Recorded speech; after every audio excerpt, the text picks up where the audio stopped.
And our special guest continues to be Dr. Adel Najdowski, and she is here with us right now, and we're about to show you Behavior Champ, one of the things that we've been talking about, because when we have a challenging behavior, at some point we have to do that FBA, that functional behavior assessment, to find out the function of the behavior, but then we want a behavior intervention plan. Yes. Always, whether it's in the school or at home, when we want to target a behavior to change it, we want to have a plan, yes. right? Yes. But we're talking specifically today about when it's in the classroom and how effective something like this could be in the classroom. Yes. So if you're just joining us, the FBA, Functional Behavior Assessment, has to be done first.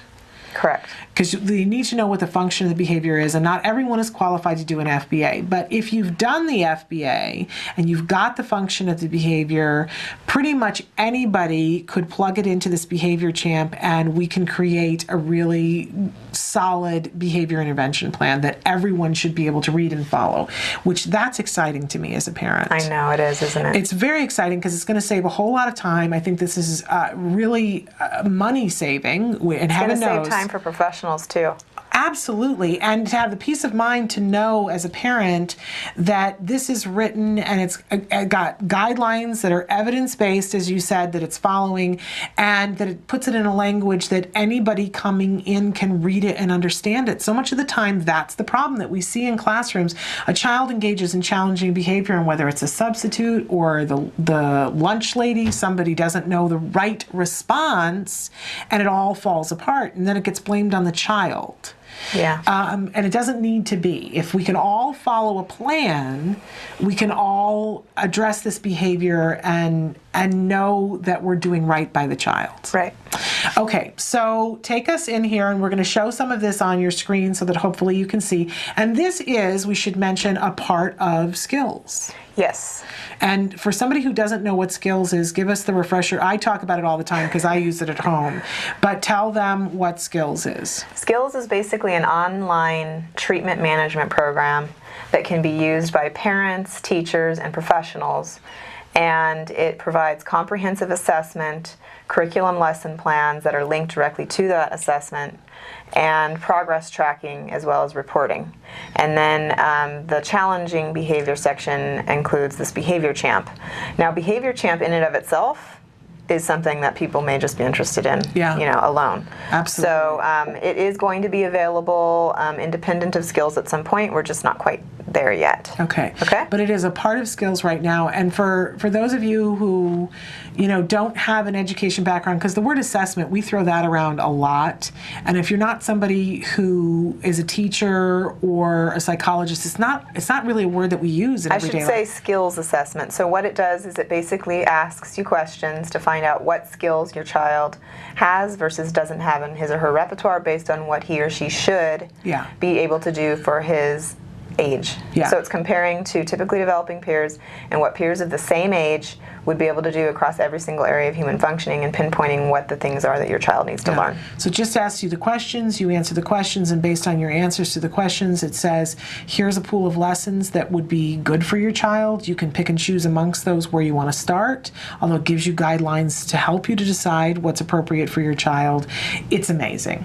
It's absolutely amazing. It's over 20 years of compiled lessons that have worked. These are the exact same lessons that my child had when he was going through ABA. And as I said, now that he's not having an ABA program where people come to the home, I still use this at home. And I think it's wonderful. I swear by it. I'm really excited because we've gotten so much positive feedback from parents who are using it. Yeah, and you've got parents all over the world that are using it. Yeah. Which is really amazing. Yeah, I mean, I'm going to be the first one to admit that I was skeptical. You remember those conversations about parents using it? Simply because, it's a tool that was created by professionals. It involves what we do professionally being made available publicly for other agencies and schools to be able to use and implement. Having a parent get into that world scared me and made me think, we were going to have all these issues. But the truth is that, having a professional, while that's what we would hope for every family, it isn't the case that it's even possible for every family. And holding those families back from being able to at least be dedicated enough to try to do it on their own just doesn't seem right. Yeah. You know? And I love that. I love that about this. And I think, you know, there were a lot of people that had trepidation about, was a parent really going to be able to do this and use this tool the way it was meant to be used? And my thing always was, you have no idea how desperate we are. You have no idea how desperate we are. You want us to climb a mountain to get the information? We'll climb the mountain. So it's like parents who do well with it are basically committing themselves to learning the ins and outs of behavior analysis the way that professionals do it. So they're kind of like going through some serious training to become almost a professional without really getting the degree and going to school and everything. And, you know, what's really interesting is right now I'm reading a lot of literature about parent training. And I was looking at some studies recently where they actually trained parents to be the therapists and the managers of their children's intensive behavioral intervention and the effects of it. And the results are showing, or have shown from studies, that kids are increasing in their adaptive language and intellectual functioning when parents are taught to do these things. It's just not at the same level yet as it is with professionals. But it's not as though the kids are just flatlining and not learning. It may not be at the same pace, but gains can be made. And we talk all the time because people will write in and say, you know, am I going to be as effective as somebody else coming in? And we talk a lot about the fact that it's harder for parents because you have a relationship with your child, you have baggage with your child. You know, I know that I can teach my child something. I know that it's infinitely quicker and easier if I have somebody else start the thread. Somebody else lays the groundwork and then I pick up the ball and carry it, because they can get to it quicker because they don't have to go through what we ate for breakfast. I just didn't want to give the impression that parents who use skills are going to get the exact same thing they would get if they went through I appreciate a team of professionals. I want them to understand it's hard. It's different. It's hard, and you have a bigger baggage to carry to get through to the child, but it can be done. And if you've got nothing else to do, this is a huge, huge miracle, because anybody can use this anywhere. But it's not easy. Not easy. Okay, so take us into back in the classroom now. And the teacher, the parent has asked for the FBA. The FBA has been done. We have a function now, and the teacher and the team, the IEP team, are sitting down, and they're sitting in front of Behavior Champ. And we're right there. There's a page here that Emily's going to show it to you. It says Behavior Intervention Plan Builder. This is Behavior Champ. We've got a choice between create a report and view a report. But I see right away, we see general behavior categories, and for us to select one. So creating a report basically means this is going to help you to create your behavior intervention plan. So it assumes you've already done your functional behavioral assessment. Your first step is to pick a general behavior category. And look at this list. And by the way, if you don't see your behavior listed, on the very bottom there's an other option that you can select. But let's say the child is engaging in aggression. Love it. And let's say that they are throwing objects at others. And immediately what popped up as soon as you put aggression was this other menu of things to pick between: hitting, kicking, punching, pinching, headbutting, scratching, and these are grabbing. Just the most common ones. So if you don't see yours here, then again, you could just choose the other underneath this drop-down menu. Now the next step, believe it or not, is you have to provide a definition, an operational definition is what we call it, of that behavior, because if people are going to be measuring it to see if the intervention is effective or not, they need to know exactly what it is they're measuring. If you were to have two different people observe, and one was to say, oh, the child engaged in throwing objects 10 times, and another one said 50 times, we have a problem, right? So what are we defining throwing objects as? And it seems straightforward, but it really isn't. No, I know. My son was a swiper. He would swipe things off the table, and we had to define exactly what that meant. That was him putting his arm on the table and pulling things with his arm off the table. Because there were some times when he would just do this with his finger, and that didn't count. right? Putting his arm on the table and swiping. Yeah, and we might care about the difference between throwing objects at others versus just throwing objects, because they may be two totally functionally different behaviors in the sense that one of these behaviors is done for a certain reason and another one's done for a different reason. Right. So throwing at others probably needs to be defined as the object going in the direction of another person and landing within a certain length of that person or something like that. And then if it doesn't fit within that criteria, it's not considered at others. Do you know what I mean? Right, exactly. Okay, so going back to the behavior champ, you would write that information in. So I'm not going to spend the time to write it right now, if you don't mind. I'm just going to kind of give some nonsense so we can move on. Something there. Okay, so now the functional behavioral assessment's been done, so you'll have a drop-down menu. And this is like a whole nother discussion in another Autism Live episode, which is functions of behavior. But most functions of behavior fit into one of these 4 categories. So let's say that your functional behavioral assessment is that the child's throwing objects at others because the most common consequence they get for doing that is they get lots of attention. Love it. So your And it doesn't matter whether it's behavioral- good attention or bad attention, it's just That's attention. correct. And your functional behavioral assessment already knows it's attention, so you don't need to be concerned with that. You just mark that off. Okay. Now, based on how you mark that off, you're going to get a series of usually less than 10 questions, so that's one of the nice features. It's not a lot of questions. Okay. And these questions are going to describe certain things that you might want to consider and if you want to include those or not in your intervention plan. So you'll notice that they all start with some really jargony title that is going like, oh my gosh, are you serious? Attention SD manipulation? What is that? Right. But you know what I love about that is that you explain it underneath, and so not only do I get to understand what I'm talking about, but I start to build that jargon term as well. Yeah, I think it's brilliant, actually. We just tell people don't be freaked out when you see these titles. Yes. They're just titles, and then you read the paragraph underneath. It defines it for you. Yep. And then in addition to that, our whole idea behind this was people, once they get really familiar with using the behavior champ and they've used it for many different behaviors, they're going to memorize what's in those paragraphs. They're not even going to need to read them anymore. They'll just see the title and mark yes or no. It's going to create more efficient responding to the questionnaire. So we need little short titles. It's important. Yeah. And why not have them be the real term so that you're learning what these things not? actually mean? We have to make friends with the jargon at some point. I didn't want to, but we have to. So great. Okay. So like, let's take a look at this first one that's asking us a question here. It's the attention SD manipulation, and it says, in some cases, settings or triggers, which are called SDs in technical terminology, can be changed in order to avoid the attention-seeking behavior happening. This procedure is called SD manipulation. So for example, instead of saying, I don't have time to play with you right now, I need to do my work, which usually, allows someone to understand, I'm not going to be able to give you attention, right? Right. You could simply sit down next to the individual with your notebook and begin doing work, thereby not directly pointing out to the individual that you're not going to be paying attention to them. Do you want to include some sort of SD manipulation in your intervention plan? Now you get to decide yes or no. This option wouldn't be presented to you if it wasn't already evidence-based. So it's not going to hurt you to say, yeah, I want to do this. Yeah, okay. Okay?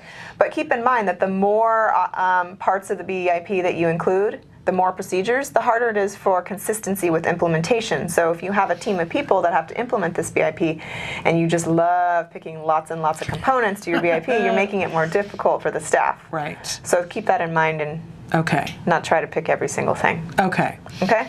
You can change answers too if you realize you answered something and then you see another option later and you go, oh, you know what? I don't really want that other thing anymore or something. Okay. Okay? All right. All right, so let's answer yes to that question. All right. I like it. Now, depending on how you answer some things, you get presented with more things. So this next option is called Attention NCR. And it'll define it for us. So it says, one possible treatment option for challenging behavior motivated by attention is non-contingent reinforcement, or NCR. Which was our jargon yesterday. That was our jargon term yesterday, in fact. Yes. Okay. So you're going, what is non-contingent reinforcement? Well, this procedure involves the free delivery of attention regardless of the child's behavior, usually immediately before problem time or on a regular schedule. So for example, you might provide attention every 5 minutes regardless of what your child is doing. Yeah, you're filling that bank. You know the child's driven by attention. You just keep putting attention into the bank, filling up the bank. Even though they haven't asked for attention, you're just going to keep them not needing to ask for it. I love it. So which section would you think you would imagine this would fall into on the BIP? The antecedent, the replacement behavior, or the consequence? I think that would be antecedent because it's changing what's happening before they get to the point where they need to get attention. You have an attention-hungry child. They're engaging in throwing objects to get attention. You go, okay, they really want attention. Let's just give them some free attention every 5 minutes. Yeah. And see if that helps to satiate the child or make them feel satisfied. They're getting enough attention. They don't even need, it kind of prevents almost the need to even engage in the challenging behavior. Right. It can be very effective. Yeah, it's very cool. Okay, so do we want to include that or not? Well, sure, why not? Let's say yes to that one. Okay, the next thing says attention FCT. So now we're discussing replacement behaviors, which is a component you must have in your BIP, which we talked about earlier. This can include appropriate communication, leisure activities, etc. Intervention plans that do not include replacement behaviors are often considered incomplete, so we need to try to make sure we have something. It'll now ask, do you want to teach the individual an appropriate way of asking for the form of attention that is maintaining their challenging behavior? And lets you know that communication is generally considered the best replacement behavior to teach whenever possible. So if you have a kid that's engaging in challenging behavior for attention, why not teach them a new response that's communicative and says, I need attention, and they can simply ask you for attention using that behavior. That's what the FCT would do. What does FCT stand for? Functional Communication Training, which... okay. Fabulous. Yeah. So, wonderful, because we always want to be teaching functional communication, right? Yeah. Always. Right. Okay. Okay, so let's say we say yes, we want to do that. I love it. Okay, next option, attention competing item. So it says, for occasions in which it is not possible or not appropriate to give the individual attention, is there an acceptable item or activity that can keep the person busy while you're not able to give them attention? See, this would never have occurred to me. This is great, because this is exactly, my son is very needy right now because it's summer, and I never think about that. Like, I could give him something. I can't give you my attention right now, but give a replacement.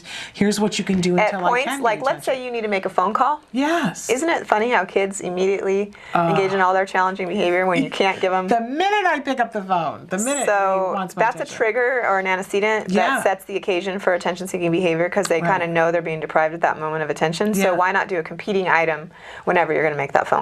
Yeah, and I can do that beforehand. Yeah, you can say, okay. I don't have to. I can teach them how to appropriately ask for the thing, or I can just give it to them beforehand. Yeah, this would be an antecedent modification saying, okay, I don't want him to engage in the attention-seeking behavior under this particular condition, so I'm going to give him a competing item. This is something that's going to keep him busy, so he's in need or bored or whatever, and wanting attention at the moment. Hopefully this will compete with his need for attention. Right. So for a teacher, if there's a moment in time when you know that you're not going to be able to give that non-contingent attention because you've got to focus on another child. A certain activity maybe during the day or something. Right. So instead of saying to myself, oh, I got to juggle and I got to give this kid attention while I'm trying to give this other kid attention, you could beforehand know that there's something that the child in question who's attention-starved particularly loves, give them something, and know that they're going to be kept busy for a few minutes and you're not going to have to give them attention. Exactly. And save yourself a whole lot of frustration. Love it. All right, well, I'll just say no to that just because we need to get some different answers up here. Okay. Okay, our next option is attention DRO. So it's jargon land. Okay. If you have chosen not to teach communication as an alternative behavior, so you really only use DRO. DRO, it kind of describes later in another sentence, is differential reinforcement of other behavior. Right. I kind of wish it was called I kind of wish it was differential reinforcement of the absence of behavior, because that's really what it is. They say other because it's like whatever's happening at the moment during a certain schedule. That's not the challenging behavior. And because of the need for there to not be the challenging behavior, it should really be like differential reinforcement of the absence of behavior. But the idea is it's when you tell the child, if you don't engage in this particular behavior, then you will get this, or you don't necessarily tell them, but you have a rule in place that you know you're going to follow. You're going to get this reinforcer if you don't engage in the behavior for this particular schedule. So like, let's say every 10 minutes, you're going to give them, some reinforcer that's going to last like a minute or something like that. if they haven't engaged in the challenging behavior during that 10-minute period. Right. So you're reinforcing the absence of the behavior. The problem here is that in this procedure, you're not teaching a replacement. Do you notice that? I do notice that. I do notice that, and that scares me a little bit. And I'm even thinking, because right now I'm doing this with Jem at night. I need for him to go to bed and stay in bed.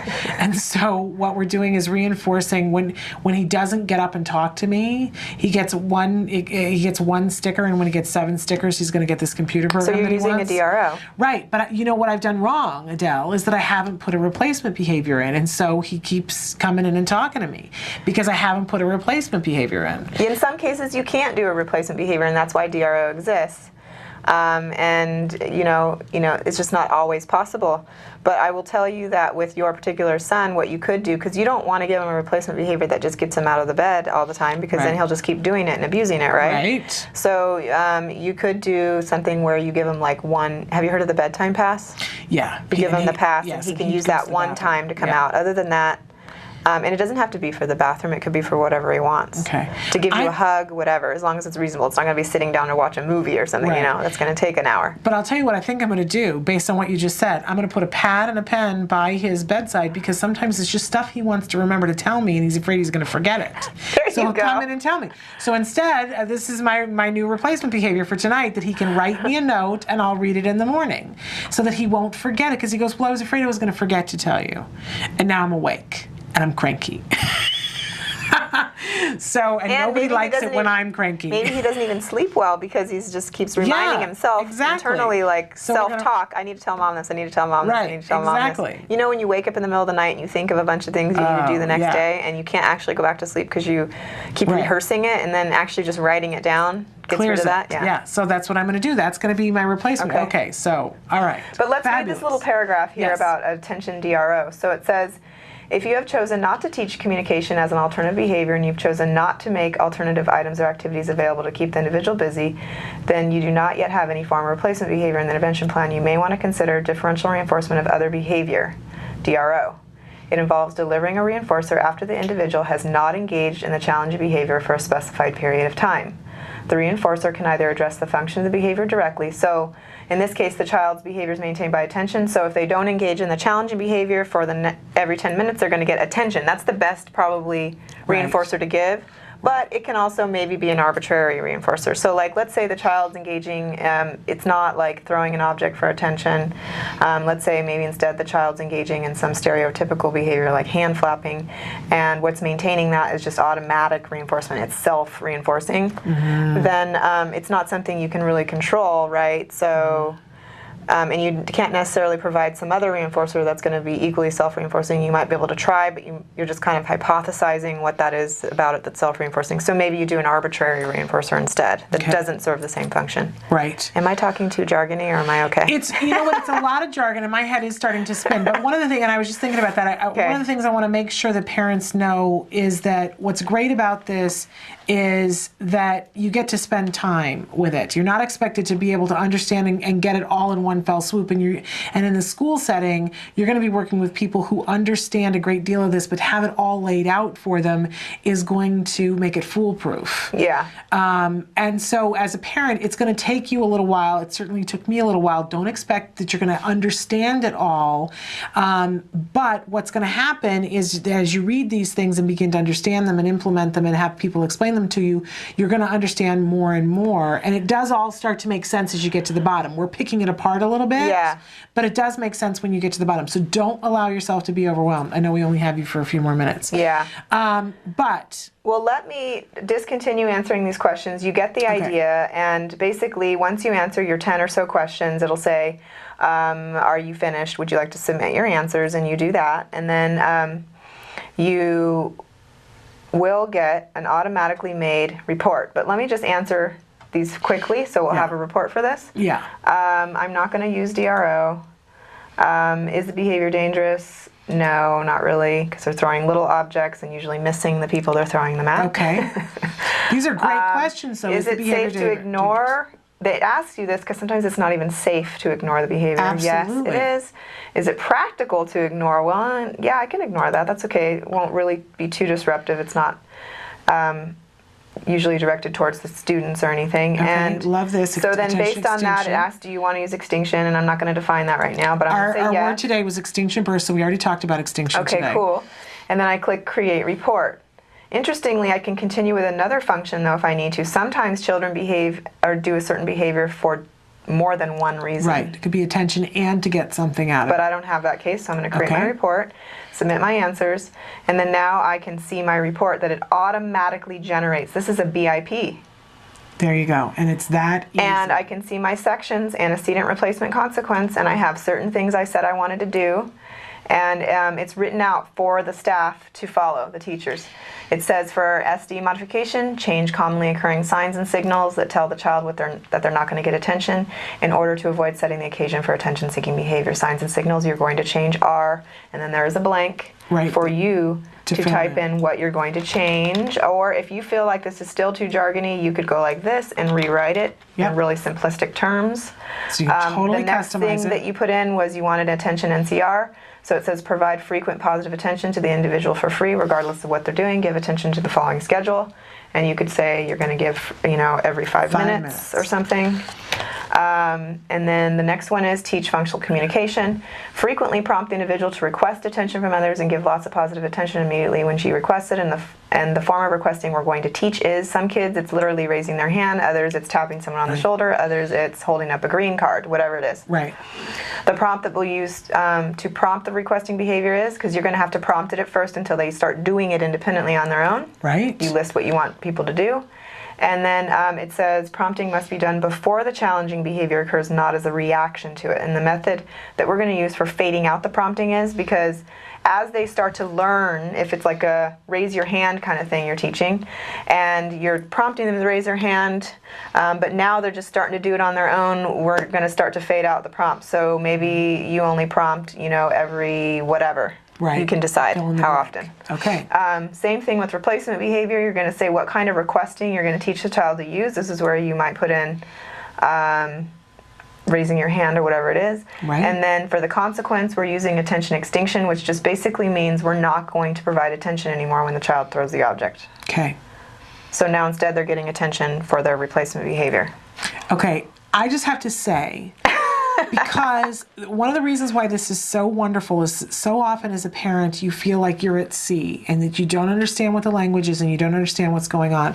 And there was a period of time in which my son was going to school and we asked for an FBA. I knew enough to ask for an FBA, and the FBA was done of a form, I'm just going to say that, and the IEP team, including myself, sat down to write the behavior intervention plan.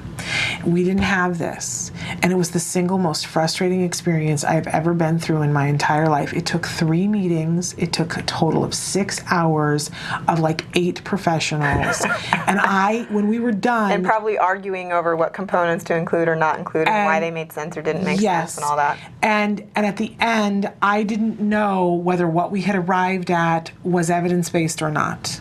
I really didn't, and I was frustrated. And so the next time, you want to talk about, being aversive, the next time it came up about doing a behavior intervention plan for something, I literally got sick to my stomach. I literally did. Horrible. Because I didn't want to sit in a room with these people for 8 hours. And there was one time when I had arranged for 2 people from the Center for Autism and Related Disorders to come with me so that I would be able to understand what was going on. And they both came, and 5 minutes before the meeting was canceled. So, these people who were coming away from other things that they needed to do with other children, it was just so frustrating to me. I mean, you want to talk, just like all the pressure right up in my neck. If I had had this to sit down with them, I would have felt like I was not only somebody on the bus, but that I was help steering the bus. And that I could be confident that what we were doing was appropriate. So this is amazing. Even if you don't understand everything in it right this minute, right now, it's an amazing tool for parents. So thank you so much for showing it to us. I'm sorry we had no time to talk about teaching skills, but... That's okay. We'll have you back. I think we can do that next time if you want. Okay, absolutely wonderful.